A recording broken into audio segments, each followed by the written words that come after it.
All Kerala licensed wireman association Nenmara unit സ്ഥാപക ദിനാചരണം നടത്തി. സിറ്റി ടവറിലാണ് പരിപാടി സംഘടിപ്പിച്ചത്.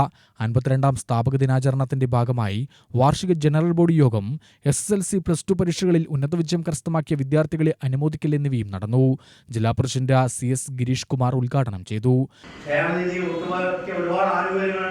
കുട്ടികളുടെ പഠിത്തത്തിനുള്ള ആനുകൂല്യങ്ങളുണ്ട്, അസുഖം വന്നാലുള്ള ആനുകൂല്യങ്ങളുണ്ട്, ഒരുപാട് ആനുകൂല്യം ഉണ്ടെങ്കിലും കൃത്യമായി പെൻഷൻ നമുക്ക് നൽകാൻ നമ്മുടെ ഭരണകർത്താക്കൾക്ക് കഴിഞ്ഞിട്ടില്ല.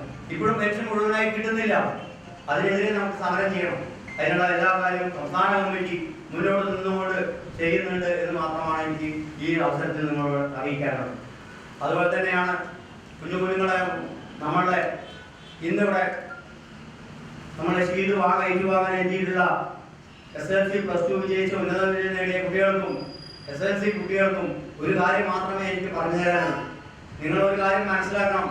നിങ്ങളുടെ അച്ഛൻ്റെ സംഘടനയാണ് all Kerala licensed wireman association. അതിൽ നിന്നും ഒരു അംഗീകാരം നിങ്ങൾക്ക് കിട്ടുക എന്ന് പറയുന്നത് നിങ്ങളുടെ ജീവിതത്തിൽ ഏറ്റവും വലിയൊരു കാര്യമായി തന്നെയാണ് നിങ്ങൾ അത് ഏറ്റെടുക്കുന്നത്. യൂണിറ്റ് പ്രസിഡന്റ് KG പുഷ്പരാജൻ അധ്യക്ഷനായി.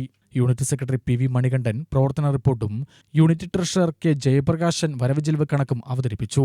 ജില്ലാ സെക്രട്ടറി ശ്രീനിവാസ നാരായണൻ സംഘടനാ റിപ്പോർട്ട് അവതരിപ്പിച്ചു. KSEB സബ് എഞ്ചിനീയർ ബാലസുബ്രഹ്മണ്യൻ പഠന ക്ലാസിന് നേതൃത്വം നൽകി. ഭാരവാഹികളായ CP Radhakrishnan, Jayesh, Vijayasankar, M Sasi, V Mohanan, Ratheesh എന്നിവർ പ്രസംഗിച്ചു.